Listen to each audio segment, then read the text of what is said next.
Heitkamp. Thank you, Mr. Chairman, and thank you for your willingness to serve. I figure you'll be a very good compromiser, given that you're one of, what, 8? 8, yeah. You've got me beat. I'm one of 7. But I had 4 sisters, so are you fortunate enough to have 4 sisters? My poor sister, I only have 1. Poor thing.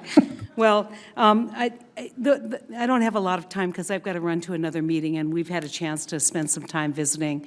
But I think the most important thing that you can do during the time that you have left is pass along that learning that 8 years of an administration has to the next administration, so that we don't pick up from where we were before, so that we have best practices. And I think we all know that there is room for improvement in management of federal agencies. And as Senator Langford talked about, we've spent a lot of time talking about what does that management look like, what does the hiring look like, what are the best practices that can be passed on and at least aid in this transition. And I certainly hope that you'll have that opportunity to share the knowledge and share the experience, and make sure that we aren't back here, kind of seasoned observers and people in oversight asking the same questions starting from ground zero. So, we'll try and do what we can to make sure that your position gets confirmed, but I hope that you will see it as a real opportunity to pass on lessons learned.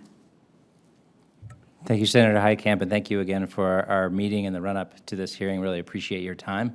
Then really appreciate your presence today. I think you've got that exactly right, and one of the things that we're thinking about and doing as we head into the final 6+ months of the administration is not only the agency's transition, for which this office plays a key role as we discussed through the Presidential Transition Improvements Act, but also OMB and management and government. We need to tee up the experience of the last 7 and 8 years so that our successors have an opportunity to learn from that and learn quickly from that as they try to figure out, where the bathroom is and how to turn on and off the lights, and they get hit by 1,000 urgent tasks and emergencies. How we're able to tee that up and move that quickly, expeditiously, coherently to them is a really important task. We want that next team to be able to set up a president's management agenda in the next 3 months, not the first 2 years. Thank you, Mr. Chairman. That's all I have.